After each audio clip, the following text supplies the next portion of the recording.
All right. Well, let me tell you, I guess, a little bit about the plan for today. So I want to talk about knowledge. When I was working on uh, what I wanted to share with y'all today, I kind of realized that I was probably going to be a little long. Um, I think I'm going to at least try and do kind of what they'll, do in like universities or something. It's like if you don't quite finish your lecture, you just finish it the next class period. So I hope that's not too confusing. I want to try and keep it up as like, each week is one kind of standalone lecture, so to speak, and then we'll just move on from there. But uh, if we get off a little bit, hopefully that'll be okay. Um, what I want to talk today about is about knowledge and um, how really important that is. And I think especially for solving some of those problems that we looked at last week. So I'll recap some of the stuff that we talked about last week just real quickly, and then we'll kind of hop into that.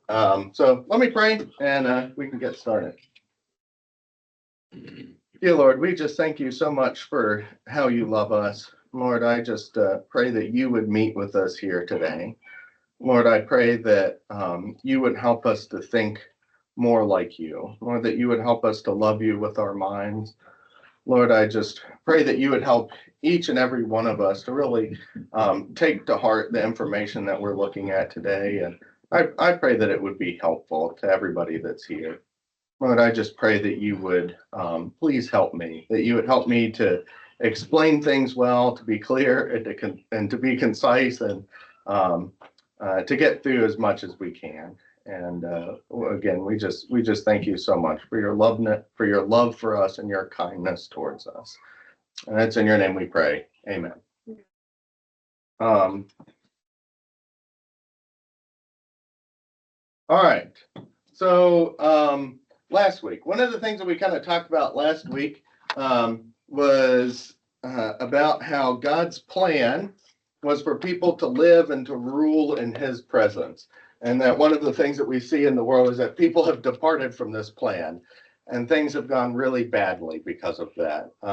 Anytime you deviate from God's plans, bad things happen. And that's because his plans are good. So if you go away from goodness, you know what you wind up with? Badness. That's just how it works. Um, and so one of the things that's happened is our society is now characterized by laziness, selfishness, ignorance, the pursuit of pleasure, and a host of other problems. And of course, there's a lot of things that have contributed to it. But one of the things that I tried to talk a little bit about was about this kind of Christian anti-intellectualism and how Christians have really withdrawn from cultural engagement. And again, this is especially true when it concerns the area of the intellect. So in areas of the sciences, Christians started to withdraw from that, right? Who's going to be the CEO of a big business company? Well, probably the one with the most degrees, right? Those are certainly things that are going to help them, right? The more college, the more education they've had, the more it's going to help them to be the CEO or something like that, right? And so as Christians withdrew from intellectual things, they tended to drop out of things like that. They weren't people that were informing the culture about how it should be. The culture started to run more and more independently of Christians and Christian thought. And, it's philosophers are known for kind of like living in their little ivory towers and not having a practical effect on things. But philosophers have a big impact on the world and how we see it, how we think about it. There's people that died 200 years ago that have a very strong impact on your thought, and you don't even know it, right? And that's just how it works. And so again, like when Christians withdrew from the intellectual domains, they withdrew from having an impact on people's thinking. And so one of the ways that we need to combat this, I think, is that we as Christians need to re-engage in cultural and intellectual redemption, right? We need to be in the business of redeeming people and redeeming their minds. And if we can change how people think, if we can change how people live, then we change how they live and act at large, which is just what culture is, right? It's a group of people and how they live and act. And so we need to be addressing those things as well. And again, we talked a little bit about kind of like the Second Great Awakening, some of those revivals that happened in the mid 1800s, and how there was a lot of good things that came out of that, but there was also some bad things. And so Christian heresies were like a big rise came out of that. Jehovah's Witness, Mormons, Christian Science, and several other heresies all arose at the same time. And it was because Christians were not being trained how to think. Discipleship started to be left out. And so then when false teachers came in, it was much easier to confuse people. And you had this influx of heresies. Okay, so I think one thing is we just need to have a better understanding of God's world in general. And we need to find our place of work so as to be able to contribute to the good in the world. That's what I think is your work is about, contributing to the good in the world, right? So whatever it is that you do, whatever your job is, that's about you contributing to the good in the world. Isn't it wonderful that we can go to a grocery store and people have organized the food for us, right? Put it out on nice display so that we can see how much it costs. We can find things easily and quickly. Some of us can find things easily and quickly. Abby. Right. And it's like, that's a good and wonderful thing. Isn't it a good and wonderful thing that we have people that care about our children and want to teach them and to look after them? Isn't it a good and wonderful thing that we have people that build houses for us, right? Isn't it wonderful that we have doctors, people that take care of us, right? This is about their contribution to good in the world. One of the things we saw with Adam was that God left stuff for him to do and said, you go, you work, you have dominion over the world, right? He gave him good things to do. And so that's what your work is about. So we need to find our place of work where we're called to contribute to the good, and we want to be excellent at that, whatever it is. If we're an electrician, we want to be an excellent electrician. If we're a teacher, we want to be an excellent teacher. If we're a plumber, we want to be an excellent plumber. Again, whatever it is, we want to do that well and with excellence. And I think it's really worthwhile for us to talk about just learning and knowledge in general before we start looking at how it applies in specific cases. So that's kind of my plan for today, is to just kind of talk about learning and knowledge in general. I want to start by telling a quick story real quick. This is a guy, his name is Arthur McWheeler, and he robbed 2 banks. He walked into the banks, he did not wear a mask, he looked directly at the cameras, he smiled at the cameras, then he went over and he demanded money with a gun, he got money, he went across the street to another bank, he did the exact same thing, looked in the cameras. Later that evening, he went straight to his home, sat at his house, the police showed up, like, you're under arrest for robbing some banks. And he said, how did you find me? I used the juice. And the police were like, the juice? What are you talking about? And he said, I put lemon juice all over my face so that I wouldn't show up on the cameras. Does anybody know anything about lemon juice and invisibility? Rachel? It's like invisible ink that you can use for letters. Yeah, if you use lemon juice and you write with it and then you heat it up later, it'll show up. And somehow he thought if he put lemon juice on his face, he would be invisible to the cameras. Now, the really funny thing about this is, he thought he was like this great criminal mastermind, but really he wasn't a very good criminal. And he had this massive overestimation of his own abilities. He was much worse than what he thought he was. He thought he was really good at being a criminal, but actually he was really bad at being a criminal.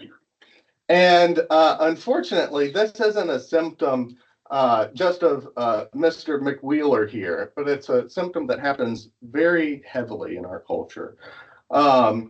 And there's a lot of people that think they're far better than what they really are. And especially if you're at the bottom of a particular field, you think that you're above it. And I want to be clear, that does not mean people that are like below intelligence. This applies to people that are at the upper level of intelligence as well, right? So if you take somebody who's a physicist, who has a PhD in it, who knows how to do mathematical theories concerning general relativity in their head, and you take them to an area like philosophy, they think they're way better than what they really are.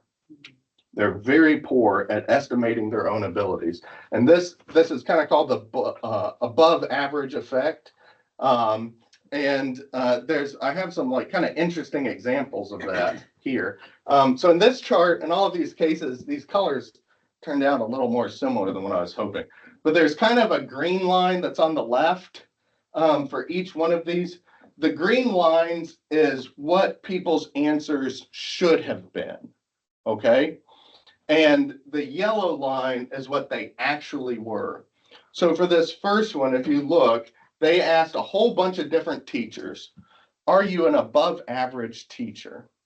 And 93% of teachers said, yes, I'm above average. Now, of course, how many people can be above average? 50% of people. That's just how it works, right? 50% of them are above average.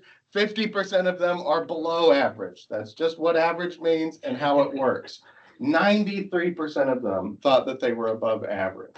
When they asked students and they said, how many of you are below average students, right? 50% of them should have said, yeah, I'm not the best student. I'm probably below average. 3%. 3% of students thought that they were below average. When they asked students, how many of you are in the top 1% of students, the best of the best, right? Only 1% of people should have said that they were in that top. 25% of people thought that they were the best students and the top 1% of all students.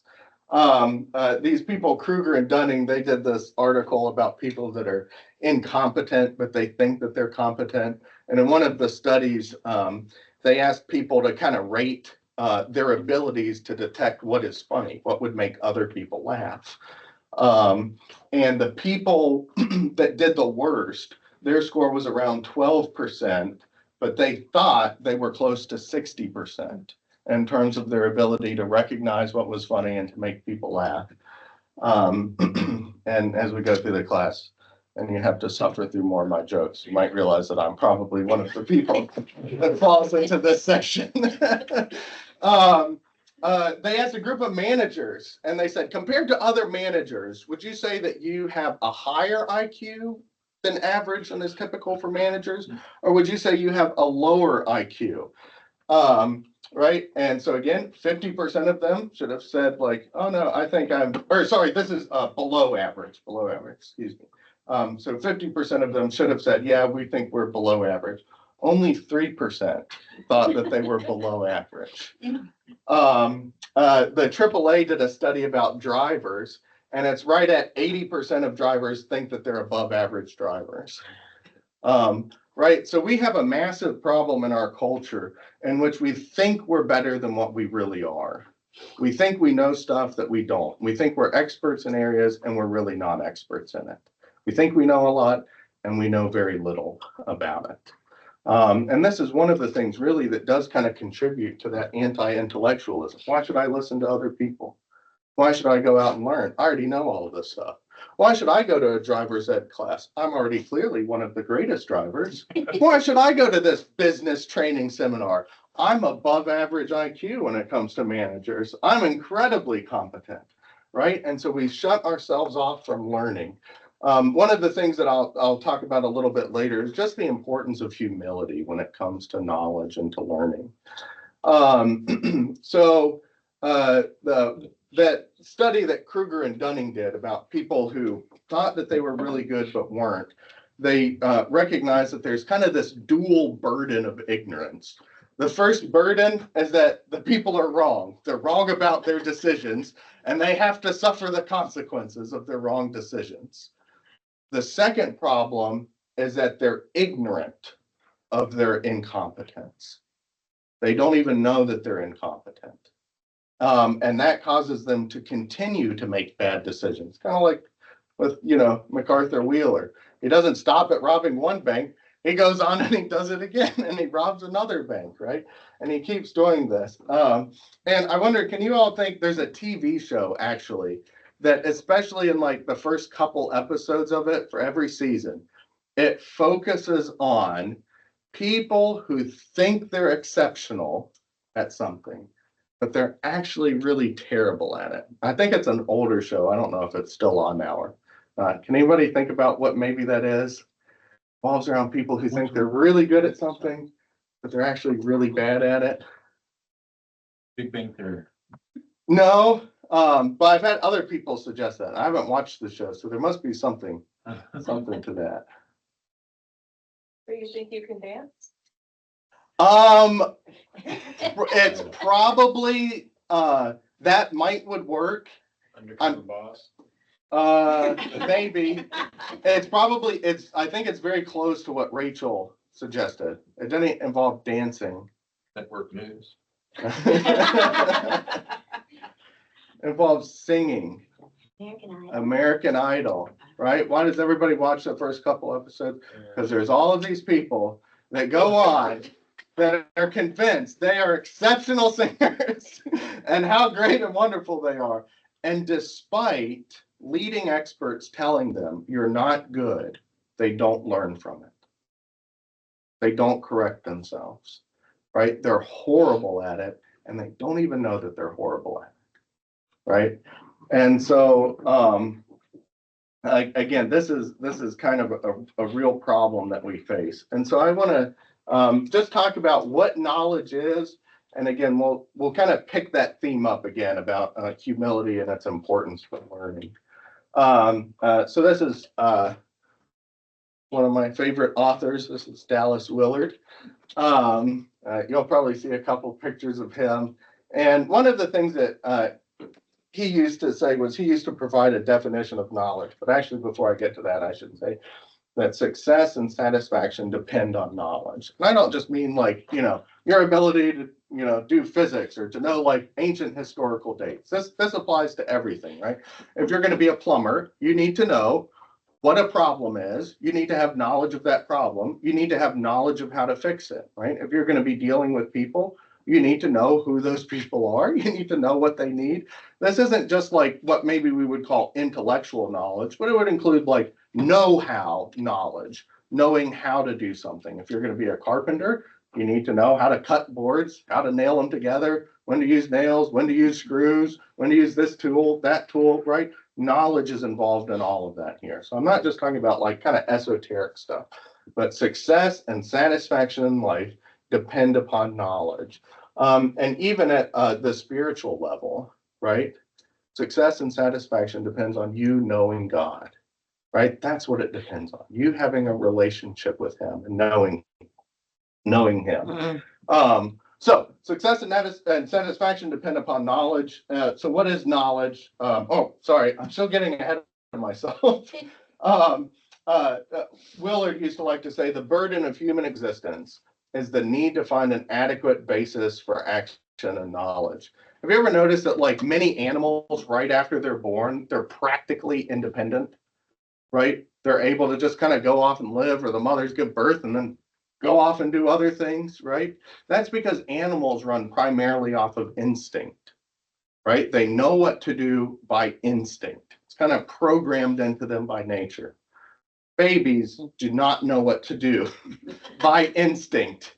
If you take a puppy or something and take it a little bit away from its mother, it will find its way back from its mother. If you take a newborn baby and you put it in a field a little way from its mother, it will not find its way back to its mother, right? People run off of knowledge, right? It was only one, Steve. Right, and so people live and operate off of knowledge. Have you ever been faced with a difficult decision in life? Maybe you had like 2 job offers. Like, I don't know if I should do job A or job B. Maybe there's 2 schools that you could go to, and you're like, I don't know if I should go to this school or that school, or I don't know what to do for vacation. We could go to the beach, or we could go to the mountains, right?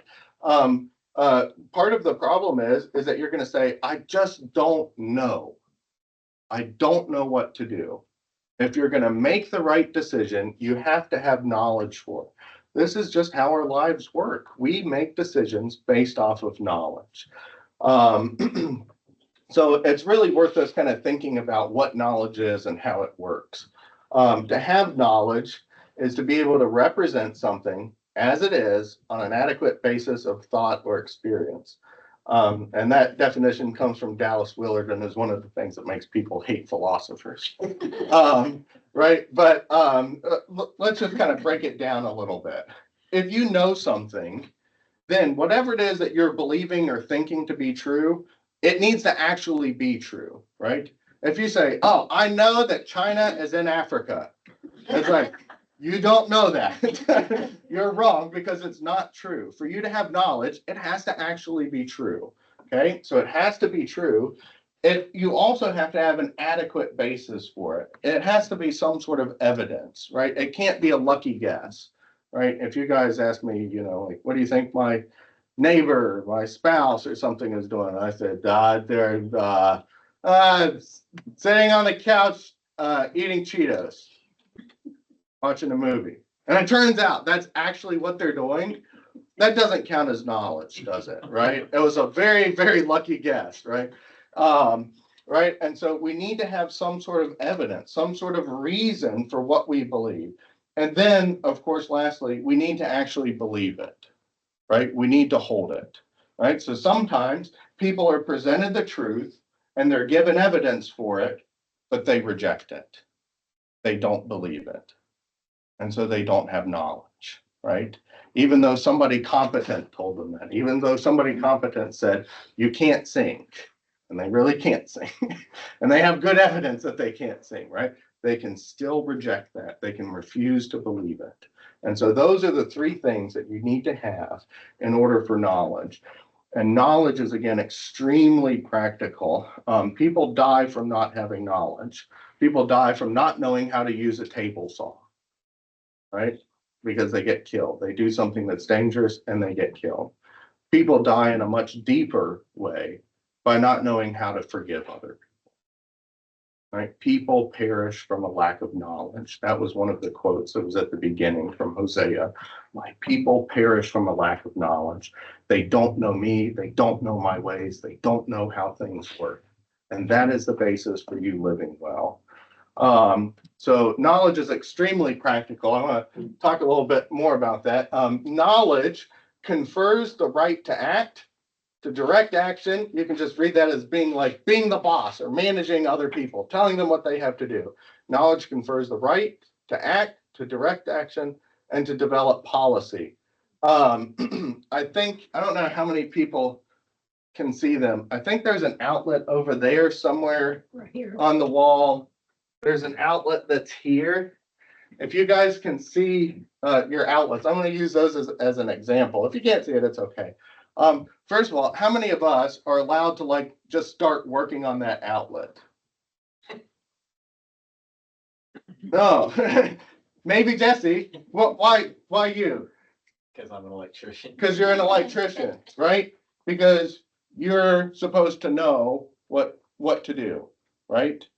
Electricians have knowledge. They have knowledge of electricity. They have knowledge of codes, how things are supposed to be done.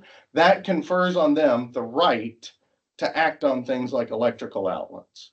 We don't get to do that because we don't know what we're doing, and we're going to hurt ourselves and we're going to hurt other people. Knowledge also confers the right to direct action, right? So, there might be a master electrician and he gets to tell the apprentice what to do. And he says, you go cut this wire, you go do that. Why does he get to be the boss, right? Why does he get to do it? Because he's the one who has knowledge. He's the one who knows how to do it. And so he gets to tell other people what to do. And knowledge also allows us to develop policy. This is probably what the outlets in your home look like. If you can see an outlet in here, do you notice a difference between the outlet that you can see and this one?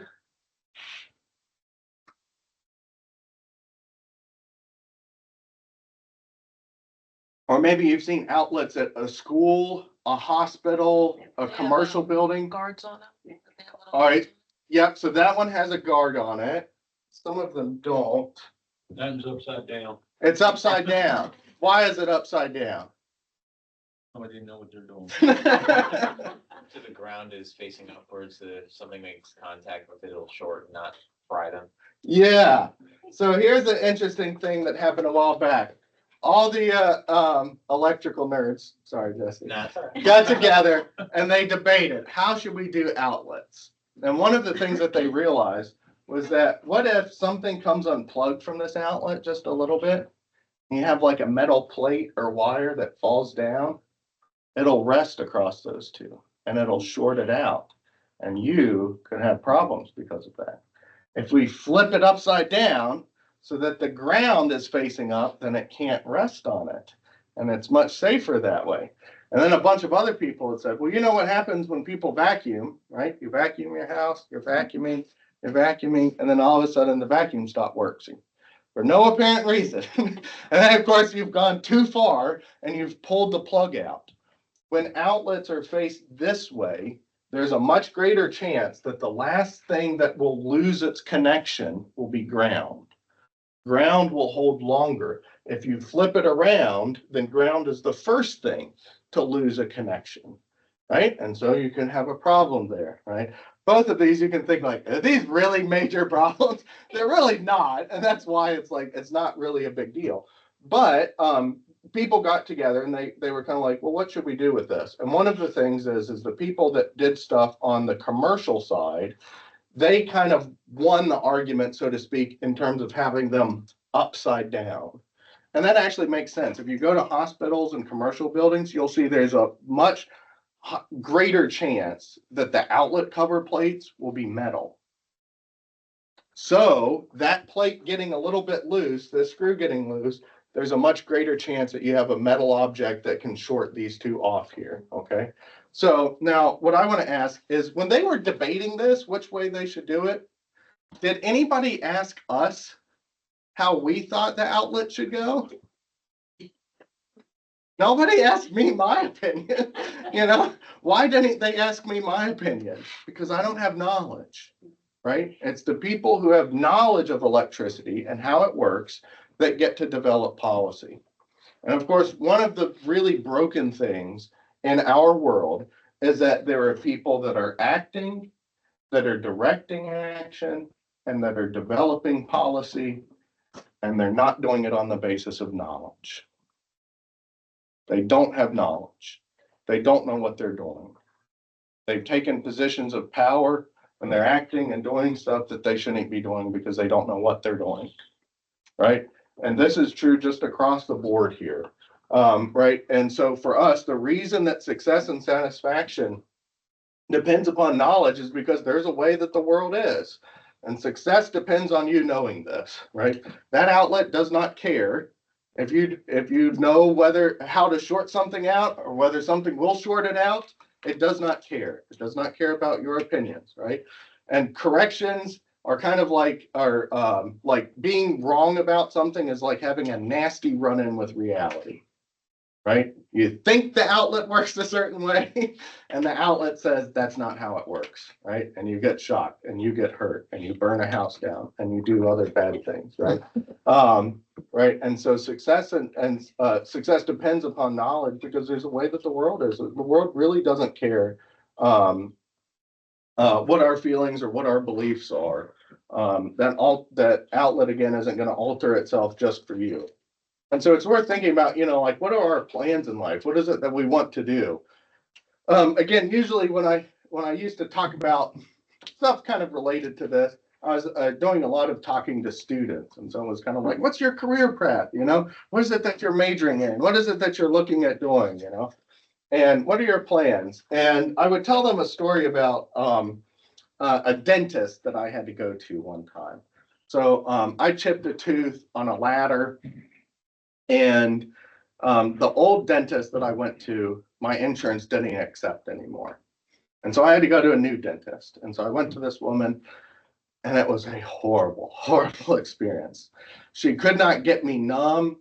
She then was like working on like my tooth and stuff. And it was very painful. It didn't feel very good. And then she kind of stopped and she said, you're bleeding so much. I can't really see what I'm doing. So I'm going to have you heal up for like a week or two, come back and I'll finish. So I like went home, like a week or two, I go back, again, can't get me numb, very unpleasant. Finally gets a filling in, and it was like 3 days later, the filling fell out. The whole thing just fell out. And I was like, that's it, I'm done. I'm going back to my old dentist. And I went to him and he said, yeah, you know what happened? He said, well, he said, you see, the insurance contracts were up. And the insurance companies go around to all the dentists and they say, how much do you charge for a cleaning? How much do you charge for a filling? How much do you charge for this sort of stuff? And he's like, pretty much all of us were like, yeah, pretty much in the same rate. And this woman was like, I'll do it for half the price. Oh, And they were like, oh, all right, you get all of our business. You're the only person that people can see anymore. And the reason that she got all of the business was because she had been a dentist in another state and she'd driven off all of her clients. She moved to Virginia, took over another person's practice, drove off all of her clients. An old guy retired in Stanton, and she bought out his practice, drove off all of his clients, and she was desperate. She was desperate for people. And so she undercut everybody else's bid, right? So one thing that you can kind of think about is like, what kind of dentist do you want to visit? Do you want to visit a competent dentist or an incompetent dentist? Yeah, right? We want to have a dentist who has knowledge, right? And of course, the big problem with that woman, right, was she went to school and she got a little piece of paper. And that piece of paper gave her the right to act, even though she didn't have knowledge and didn't know what she was doing, right? And so the question is, right, what is it that you want to do? And what kind of a dentist do you want to be, right? If you're not learning, if you're not taking in information, if you're not willing to listen to other people, what kind of dentist are you going to wind up becoming? You think that woman was somebody who studied really hard for all of her tests? You think she was somebody who listened? You think she was somebody who read all of her textbooks? I have a feeling she probably wasn't. Yeah, you think she was one of those people on that chart? I was like, oh yeah, I'm at the top 1%. Oh, I'm above average. And really, she wasn't. Yeah, you see, like our decisions about knowledge determine our success. You think she was a happy dentist? I don't think she was happy. Success and satisfaction depend upon knowledge, right? And so we need to think carefully, clearly, and rightly. That's really important for our lives. And that concerns everything. It concerns our reading of the scripture, our knowledge of God, our relationships with other people, our jobs, right? Again, knowledge in the sense that's much broader. I don't just mean like your ability to recite the Magna Carta or something like that, right? No, knowledge is extremely practical. And what I want to do now, with as much time as I can, is I want to talk a little bit about how we can gain knowledge. So knowledge is important. How do we gain it? I want to start with a quote, a long quote, sorry, by Dallas Willard, and it's from an article called Jesus the Logician. And one of the things that he talks about in that is just about the wisdom of Jesus, about his knowledge, about his competency, right? And how we can learn from him to become like him in those areas. So let's look at this real quickly here.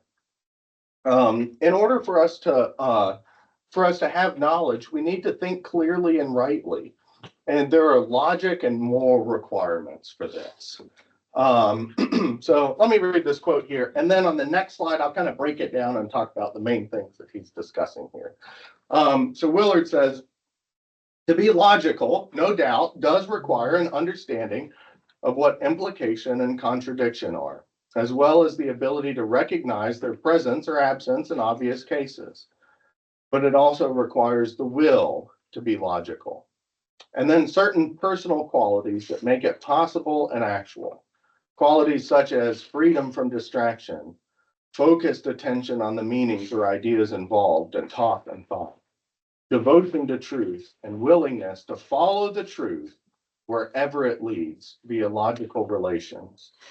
All of this in turn makes significant demands upon moral character, not just on points such as resoluteness and courage, though those are required, but in other areas. A practicing hypocrite, for example, will not find a friend in logic, nor will liars, thieves, murderers, and adulterers. So what's Willard saying here? Let's try and kind of give a little outline of it here. To be logical requires a basic understanding of logic. You can just think of logic as the rules for thinking, right? English grammar is about the rules for English, right? When to say who versus when to say whom, right? That's what English grammar is about. Logic is about rules for thought. How is it that we should think about things? And it requires a basic understanding of that. You don't have to go and do symbolic logic. You don't have to like be somebody that gets a PhD in this area, but we need to have a basic understanding of how things work. Hopefully I have time for this. Sometimes I like to dabble a little bit in theology. And I've seen people with PhDs that have written articles in published journals that have misunderstood the Bible. They've misunderstood what Jesus has said. And they've misunderstood it because they don't have a basic understanding of logic.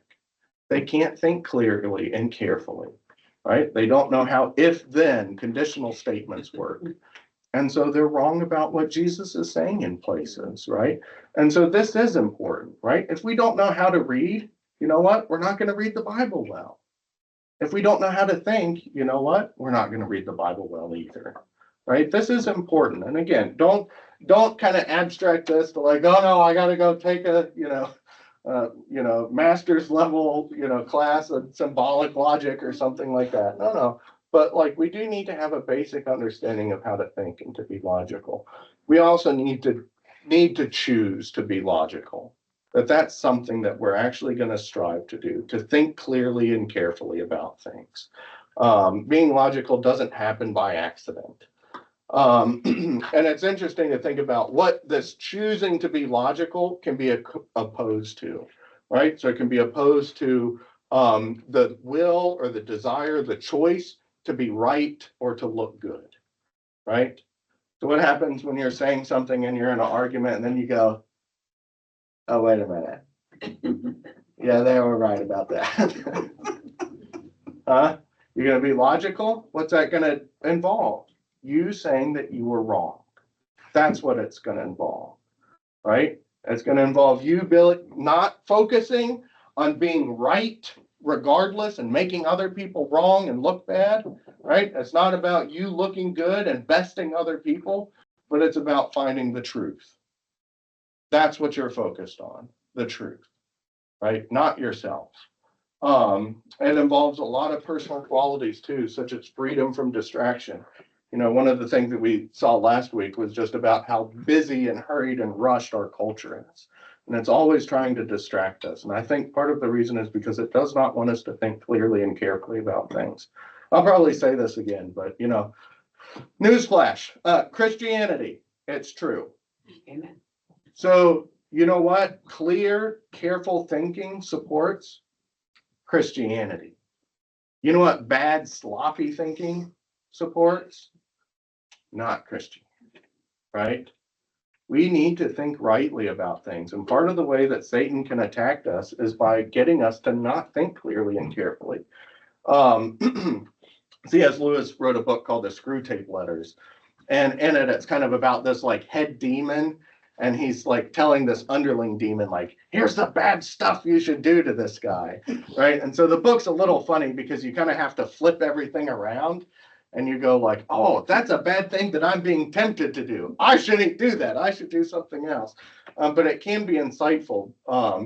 In the very first section of the book, Screwtape, this underling demon has been like, oh, I've been getting this guy thinking about arguments for atheism and how God doesn't exist.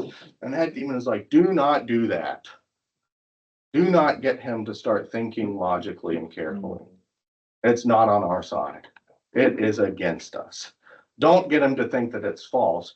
Get him to think it's unfashionable. Don't get him to think that it isn't true. Get him to think it's outdated. or that atheism is intellectual, or it's the new thing, that's what you want to get him to do. Do not get him to think clearly and carefully about these things. And so distraction is really a temptation that leads us away from the truth. It also involves focused attention on meaning. Again, think about what this means that we're not focusing on. Being right, making somebody else look bad, right? But we're focused on, all right, what is actually being said here? I want to listen to this person. And I want to hear what it is that they have to say. And I want to understand what it is that they're saying. And there has to be a desire for truth. And then it requires it makes significant demands upon moral character, right? So resoluteness, again, thinking clearly and carefully about things is not always easy. And it requires a lot of courage sometimes to stand up for what is true, right? When a bunch of people are not doing that, right? Or it takes courage to confront people. It also takes a lot of courage to admit that you're wrong, and honesty is another thing that's a real requirement. But there's one major thing that I want to focus on, and that's about humility. But before I move on to this, I want to say again, Jesus is the master in all of these areas. Read through the Gospels and tell me how many times he loses an argument. He never loses an argument, right? What is he concerned with? He's concerned with the truth, right? And he thinks clearly and carefully about things. What is it that Jesus is doing up until the age of 30? Right? What do we know? One of the things that we know is he's in his Father's house studying and learning, right? He's growing, he's maturing, he's learning in humility. Let that sink in. Jesus learns in humility. That's what Philippians 2 talks about, right? And so Jesus is the master in all of these things. And we can learn from him how to become like him in this area.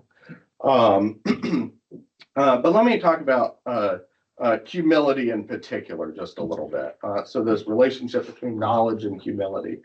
I just want to kind of work with the definition of humility as not thinking of yourself.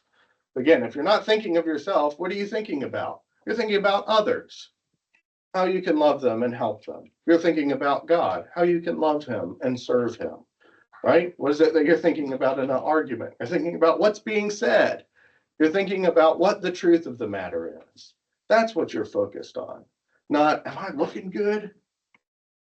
Not, how can I beat this other person and make them look bad so I look better? That's not what you're focused on. Right? So you shouldn't be thinking about yourself. I'll guarantee you probably the greatest times in your life that you can think of are times where you were not thinking about yourself at all. Right? Maybe when you got married. You're thinking, man, I look good. In this suit. Oh, I hope I look okay. No, you're thinking about somebody else. That's what your focus is on completely, right? It's probably one of the greatest times of your life, right? And your greatest times with God is when you stop thinking about yourself and you start thinking about him. And you just become raptured in him and focused on him. And it's interesting, psychologically speaking, there's zero difference between negative emotions, between depression, anxiety, things like that, and being focused on yourself. They're the exact same thing, psychologically speaking, statistically. So humility is incredibly important. And that study I mentioned earlier by those guys, Kruger and Dunning, that talked about incompetency. One of the things that they kind of mention at the end is they're like, even if people receive feedback that points to a lack of skill, they did tests on that, where they asked people and they said, how well did you do? And of course, people did really poorly. And they're like, I did amazing. And they gave them feedback that pointed out that they really didn't do really well. And they said, how did you do? And most of the people said, I did even better than I thought, right? And or you think again about American Idol. What happens when people receive feedback that say, you can't actually sing, you're not good? They go, you don't know what you're talking about, right? Even when they receive feedback that points to a lack of skill, they can attribute it to some other factor. Why did I fail the test? Because the professor's boring. The test was too hard. I had a student say that one time in a class that I was a assistant for. And there was, it was probably close to 100,000 students that had taken this test. And do you know what the average for the test was? A C. You know what C is? Average, okay? And it was maybe a little on the high side of a C. It was a good test. And the person said, this test isn't fair. And I said, why isn't it fair? And they said, because I got a bad grade on it. You know, is that your definition of fairness? You know, right? They can attribute it to some other factor. It's the professor, it's the textbook, it's this, it's too hard, right? What do you think that dentist appointed her failure to? It's these whiny patients. It's this stuff. It's this tools. If I only had the right drill, if I only had this, if I had that, right? They receive feedback and they don't learn from it. Rather than recognizing that they're the problem, they blame everything else around them, right? And so we need to be really careful about this, that we are not precluding ourselves from self-correcting information, that we're willing to really entertain the possibility, am I wrong? Is it me? And that we really look at that. And that requires, again, a lot of humility, a lot of openness, being willing to look at information without bias. Think again about how that fits in with logic. And we need to be open to receiving correction wherever it comes from. One of the things I like to kind of talk about here is what I call the Balaam principle. Does anybody know the story of Balaam from Numbers 22? Oh, somebody want to give like a rough outline? What is it that happens with Balaam? Well, she starts talking. This great prophet, great important person who kings go to, right? Makes some bad decisions. And who corrects him? Donkey. His donkey. His donkey corrects him. Don't tell Scott I said this. Are you willing to let a jackass correct you? Are you willing to? Not you, honey. Are you willing to receive correction regardless of where it comes from? You know, and so often we have this idea where we reject where correction comes from. And Dave should like this. Dave is actually the person who first introduced this section to me. It's a wonderful quote by Oswald Chambers. And it's from My Utmost for His Highest. And this is what Oswald Chambers says. God can never make us whine if we object to the fingers he uses to crush us with. Oh, if God would only use his own fingers and make me broken bread and poured out wine in a special way. But when he uses someone whom we dislike, or some set of circumstances to which we said we would never submit, and makes those the crushers, we object. We must never choose the scene of our own martyrdom. If ever we are going to be made into wine, we will have to be crushed. You cannot drink grapes. Grapes become wine only when they have been squeezed. I wonder what kind of fingers and thumb God has been using to squeeze you, and you have been like a marble and escaped. Boy, talk about humility. Being willing to accept correction and feedback wherever it comes from in any circumstances, fully submitting to God, right? And whatever purposes, whatever means he chooses to use. Just if I can't, there's Oh, yeah, no way thank you you. can move on from the humility thing without the G.K. Chesterton quote. Mm-hmm. Do you have that in there already, or? I don't think I do. You go ahead. The story is told that the Times of London at one point early in the 1900s posed this question to several prominent authors. What's wrong with the world today? The well-known author G.K. Chesterton is said to have responded with one sentence essay.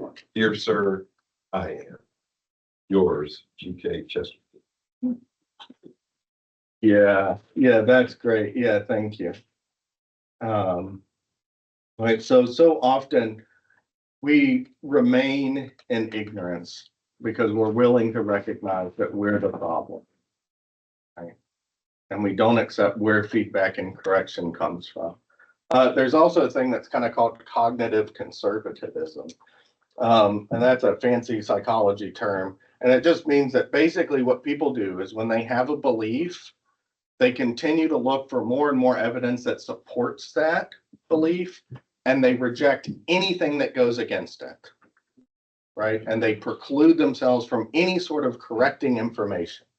Right? And you can see this, in church stuff, there's kind of debates between like Calvinism and Arminianism. If you don't know that, don't worry about it too much. But basically, Calvinism is just a view that says people don't really have free will because God is in control, so they don't have free will. And there's another group of people, the Arminians, and they say, no, God gave people free will and he gave them the ability to do what's wrong. And that doesn't mean that he's not in control, but people do have free will. And so there's kind of debates about that, right? And it goes back and forth. There's different advantages and disadvantages to each side. I'm not so much worried about which side is correct or how to navigate this. But just the fact that what'll happen is a bunch of Calvinists, you know what they do? They all get together. Do you know what they read? They read other Calvinists. And they say Calvinism is true. And somebody else says, yes, it is true. And they're like, see, I told you. We're right. And what do all the Arminians do? They all get together and you say, Arminianism is true. And they're like, that's what I've been saying. And nobody listens to me. They're like, yeah, I knew it, right? And they isolate themselves into these little pockets, right? When I went to Liberty, one of the things that bothered me when I went to some theology classes was that they were like, you will not read anybody that disagrees with us. You have to read people that agree with us in all of these different areas. And it's like, they're good, godly Presbyterians. We should probably be listening to them. What are you concerned with? You're concerned that I've fallen to this little cookie cutter pattern. That's what you're concerned with. You're not concerned with the truth, right? And we need to be bold. The truth is strong. It lets theories conjecture about it. It lets people have false beliefs. But you know what? It doesn't affect it, right? And that's actually kind of freeing. It's freeing in that, we can evaluate and ask difficult questions about Christianity, and it'll stand up to it. You know why? Because it's true. That's why. And we don't need to worry about that. We can subject it to the best questions that we have. And so we need to not just isolate ourselves. And political discussions. Do I need to say more about that? I mean, talk about people that fit in their own little camps, that listen to each other rather than listening to other people, right? And the last kind of point here, I think, is on what's called Bulverism. C.S. Lewis wrote this essay called Bulverism, and he invented the word. So if you don't know what it is, don't worry, it's a made-up word. And basically, he told this story about this guy, this made-up person with the last name of Bulver, and he heard his parents in an argument, and he heard his mother say, "Oh, you only believe that because you're a man." And Bulver goes, "Aha!" Logic, reasoning, truth has nothing to do with arguments. Everything can be dismissed by merely stating some psychological fact about a person. I don't actually have to engage with their arguments or their reasoning. I can just say, oh, you say that because you're a so-and-so, right? And then that dismisses it. I had that quote at the beginning where Lewis says, that's like the whole characteristic of modern thought. Is rather than to engage in arguments and reasoning and pointing out whether something is true or false, we just attack people on psychological grounds and say, oh, you say this because of that. You say this because you're over here, right? And then we dismiss it and we never actually engage with it. He said, that's kind of like, imagine if you ask somebody and you say, how much money do you have in your bank account? And they said, well, I went over my sums, I did all these figures, and it turns out I have $1 million. I have a lot of money. And then you say, you don't have $1 million. You're just wishing that you did. And that's why you believe that you have $1 million. He's like, you go, no, right? If you want to say that the person didn't have $1 million, you need to look at their sums. You need to look at their figures. How much money do they actually have in bank accounts? Did they make mistakes in adding this stuff up? Once you determine if their claim is true or false, then you can engage in the psychological part, right? So if you go through the guy's math and it turns out he only has like $170 in his, bank accounts, then you can say, now why would he say that he has $1 million? Well, maybe it is because of this wish fulfillment thing. Maybe he is just dreaming and he wishes that he had it. But you certainly can't do that before actually looking at the evidence, right? You have to be willing to do that first. And hopefully without belaboring the point too much, again, that's one of the major problems with our society today. You know what? Thinking is hard. It doesn't come easy. And so we're distracted and we don't want to have to do the hard work of thinking. And so we just attack people on personal grounds because it's easy. It's the lazy thing to do, So let me talk now a little bit about knowledge and the extent to which we pursue it. Am I arguing that all of you should go and get PhDs? No, please don't do that. No, I'm not. Not everyone is called to the same area of life to have knowledge in the same area. Not everybody's called to the same level. We're all called to work and to do different things.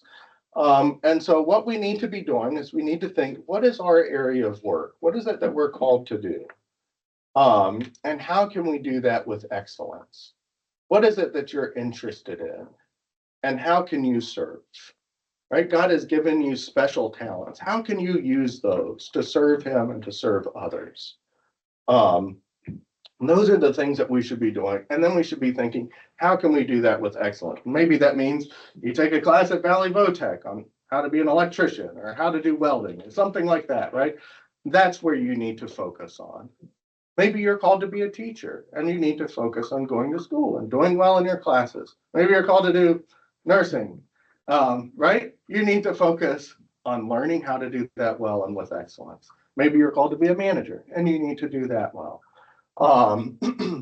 Again, it's worth kind of pointing out our society is anti-intellectual and our tendency is going to be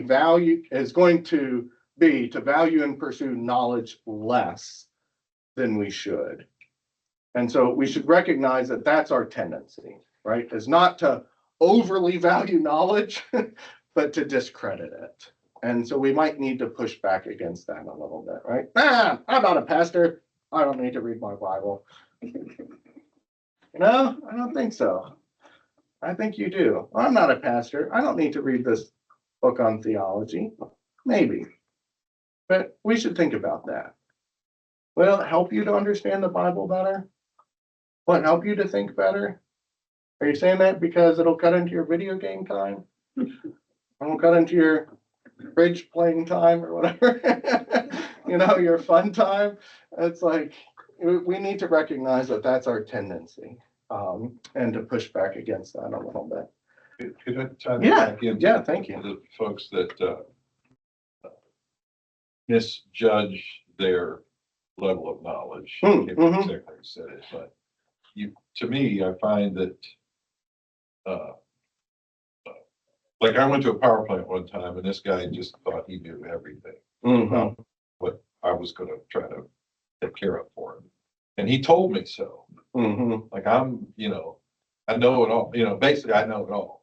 Yeah. And in just a few minutes, it was obvious that he didn't know much, but he valued the knowledge he thought he had. Right.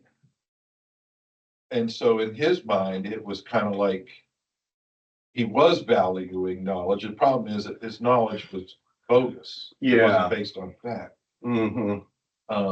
So it's kind of interesting that we don't pursue genuine knowledge. Maybe they're valued as much as we should, but people will value this, their wishful, what they wish. What they think they know. Yeah, it's true. And there's so much, I like in Proverbs where it's like, man's thoughts and man's hearts, it's like, who can navigate that? They're very deep waters and only the Lord is able to do that. And that's true in a lot of areas. And one of the things is that's like, I find people like that tend to be people that value knowledge because, again, knowledge lets them be the boss. Or knowledge is a way of, like, they want people to look up to them. They want to look good. And so they want knowledge for that end and pursuit. They're not interested in it in and of itself. Right. And so there's kind of like a little bit of a bait and switch. You know, they'll say that they're interested Right. in knowledge, but really they're interested in looking good. You know, and again, like pride and stuff fits into that so much. Like how much, you know, self-correcting information did that guy probably preclude himself from? You know, because he's unwilling to admit that he could be wrong, because he doesn't want to be a student. That's the problem with people that have PhDs in physics that then want to go and do philosophy. Because they don't want to have to go through the hard work of being an amateur in another area, right? You know a lot about physics. That doesn't mean you know a lot about history. Doesn't mean that you know a lot about English literature. Doesn't mean you know a lot about philosophy. And there are people that it's too much of an attack to their ego to be students all over again, to be humble and to submit themselves to instruction. Well, that actually kind of connects a little bit to this next slide here about using knowledge. And how many of you know someone who's always right besides Dave at this power plant? They're your best friend, right? You're like, I just love hanging out with that person. They're so easy to be around. Probably not so much.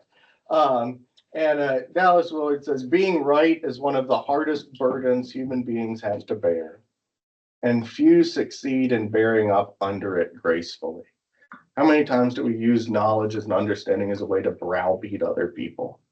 As a way of perhaps legitimately showing how we have something that other people don't.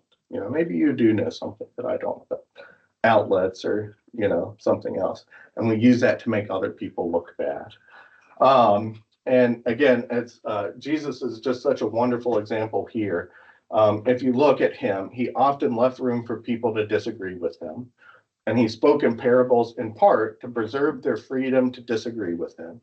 He who has ears to hear, the person who wants to listen to what I'm saying, let them listen, right? But if you're not interested in truth, if you're not interested in listening to me, I'm not going to force you, right? There's that saying, a mind convinced against its will is of the same opinion still, right? And respect for people, respect for other people involves not forcing decisions and opinions on them, even if it's the right opinion. Sometimes we must respect a person's wish to be left alone, even if that means being left in the wrong opinion. Matthew 7:6 talks about not giving dogs religious items or throwing pearls before pigs. You know, pigs can't use pearls. They don't value them and they don't want them, you know, and pearls are legitimately good things, right? And what people do is they force their legitimately good or correct opinion on other people who do not want it. You know what the end of that section ends with? They will turn on you and rend you to pieces, right? And part of the problem is it's like, you know, maybe you are right, but you're bullying other people. And there's some legitimacy to them lashing out on you, you know, because you are trampling on their rights, their autonomy.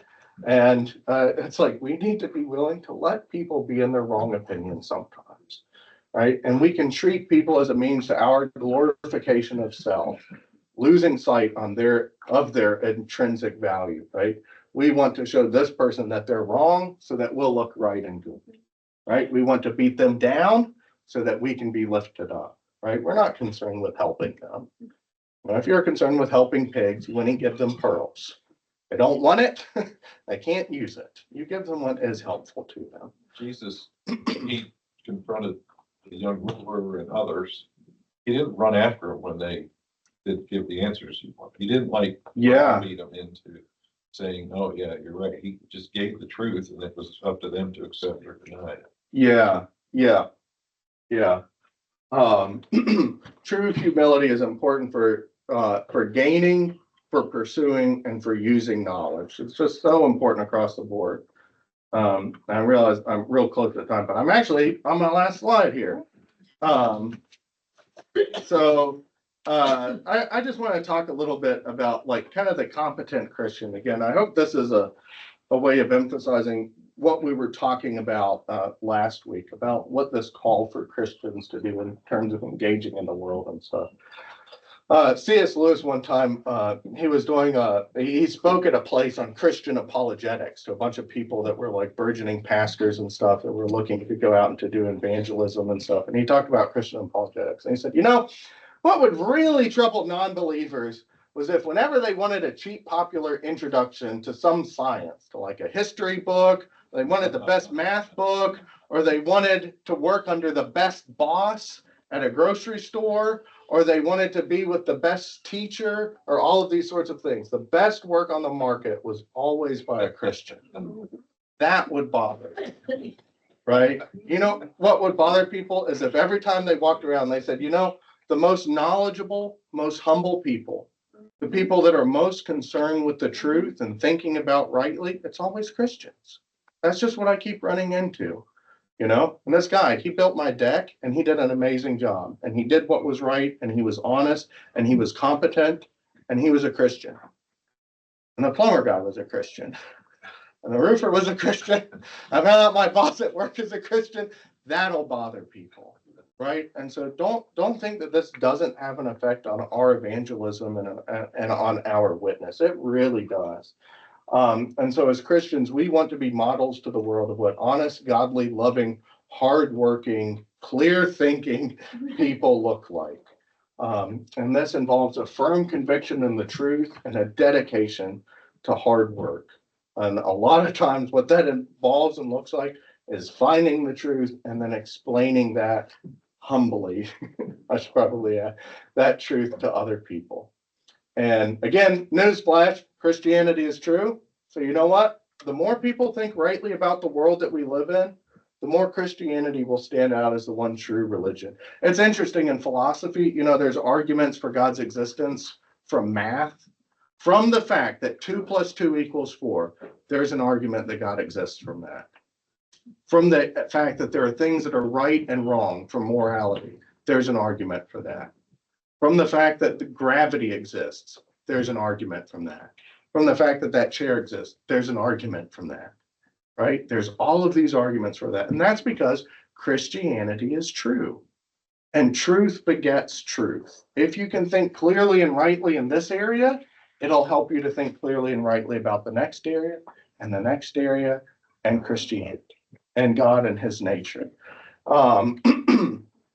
And what I'm really trying to paint here is kind of a picture in which we shine out like stars in the universe. That's what Paul talks about in Philippians 2. Again, think about somebody that just lived the example of what we were talking about here, that was willing to be corrected when they were wrong, that was willing to listen to other people and said, let me make sure I understand you correctly. Right? I don't want to misconstrue what you're saying. Are you saying this? That they're concerned with truth. They're concerned with what's right. They're concerned with being excellent in whatever it is that they do. That'll have an impact on the world. So I left 2 minutes for questions, or 3 minutes. That's slightly better. Any thoughts? And I'll put up that resource thing that I've been trying to do.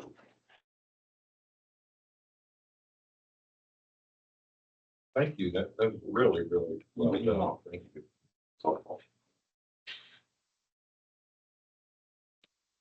Let's think this whole thing about the truth. I was thinking, of course, Tim, brother, but and he's a thinker and an honest thinker. And when he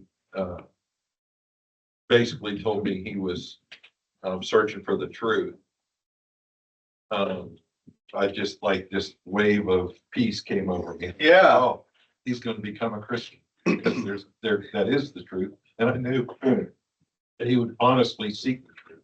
Yeah. And of course he did become a Christian because that's the truth. Yeah. And it's just neat to, like we don't have to sell. We're not selling used, we're not selling Christianity. Like we don't have to make it look better. Yeah. Yeah, that's a great example with the used car and stuff and, yeah, it's again, one of the freedoms of, I think of Christianity is because it's true. We can ask these difficult questions about it. And I think to tie it back again to that kind of anti-intellectual movement that we looked at, there was a lot of people that because of fear, because they didn't have the answers and because of laziness, they withdrew rather than saying, okay, let's think about this, and there are some people that have done that and have done it really well and been, a wonderful service to me. I'm just so thankful that I went to Liberty when I did, when there was this just wonderful, amazing group of Christian philosophers that could think clearly and carefully about things and instructed me on it. And, it's what, I'm always quoting Dallas Willard and C.S. Lewis, putting their resources and stuff up. But that's one of the things that I value about them so much is, again, that they were people who did that.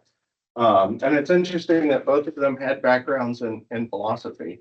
And I will point out this resource real quickly.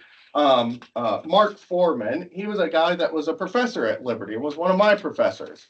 Was a wonderful, godly man, and he wrote a book, Prelude to Philosophy. It's like 200 pages. It's not a real long book. It's very easy reading. That was one of the things that he was really good at and really gifted at. And it has a little bit of logic in the back end. It has like problems that you can work through, and it has the answers to them. And one of the things that's really nice is that book was assigned to students at Liberty. So there's like 500,000 used copies floating around that you can probably pick up for like, I don't know. I looked at it a while back and it was like $3 or something, is what you could pick up copies of that book for. So that's a really helpful. And I guess because we're at time, I'll also say there's a YouTube channel called C.S. Lewis Doodle. A guy draws stuff while somebody reads a C.S. Lewis essay. They're usually like 10 or 15 minutes, somewhere along there. You have something to look at. There's a lot of really, really good stuff on there. And I mentioned that Bulverism, and they actually have a video on that. That's again like I forget, 15 minutes or something. So yeah, using those sorts of things can be good. All right, well, we're out of time. Thanks for the comments and stuff and for listening. Thank you. Thank you. Yeah. Thank you so much. Oh, you're very.